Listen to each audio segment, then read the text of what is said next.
सण उत्सव नियमांचे पालन करून साजरे करण्याच्या सूचना उपविभागीय पोलीस अधिकारी अश्विनी शेंडगे यांनी दिल्या।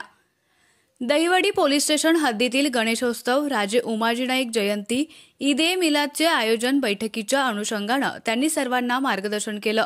त्यावेळी त्या म्हणाल्या, पुढील काळात सर्वांना नियमांची माहिती व्हावी व नियमभंग होऊ नये म्हणून ही बैठक घेण्यात आली आहे। गणेश मंडळांनी रीतसर नोंदणी करावी। यंदा पाण्याची मोठी उपलब्धता झाली असल्याने दुर्घटना घडू नये म्हणून काळजी घ्यावी।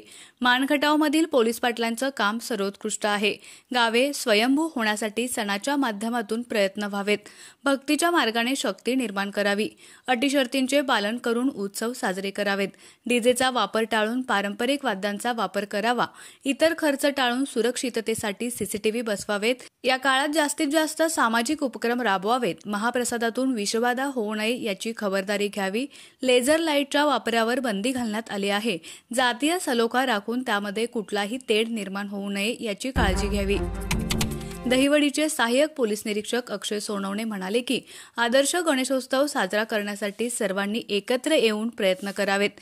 यंदा देखील उत्कृष्ट गणेशोत्सव मंडळ स्पर्धा राबवण्यात येणार आहे। यातून 3 क्रमांक काढून पुरस्कार देण्यात येणार आहेत। महावितरणचे आर.व्ही. डावरे, पंचायत समितीचे कृषी अधिकारी किरण उदमले, सार्वजनिक बांधकाम विभागाचे आर.व्ही. सय्यद, परिवहन मंडळाचे कुलदीप डुबल यांनी आपल्या सूचना मांडल्या। यावेळी गावोगावचे सरपंच, पोलीस पाटील, विविध उत्सव मंडळाचे पदाधिकारी व कार्यकर्ते उपस्थित होते। आपण नियम पाळणारे लोक हे याच्यामध्ये प्रतीकच हे खरं तर दर्शवतं की आपल्या सर्वांना नियमांची माहिती व्हावी आणि ते नियम आपल्यापर्यंत पोहोचावेत, जेणेकरून कुठल्याही नियमांचा कळत नकळत आपल्याकडून भंग होऊ नये या विचारसरणीची आपण सर्व मंडळी आहात। त्याबद्दल खरं तर आपल्या सर्वांचं खूप खूप कौतुक आहे।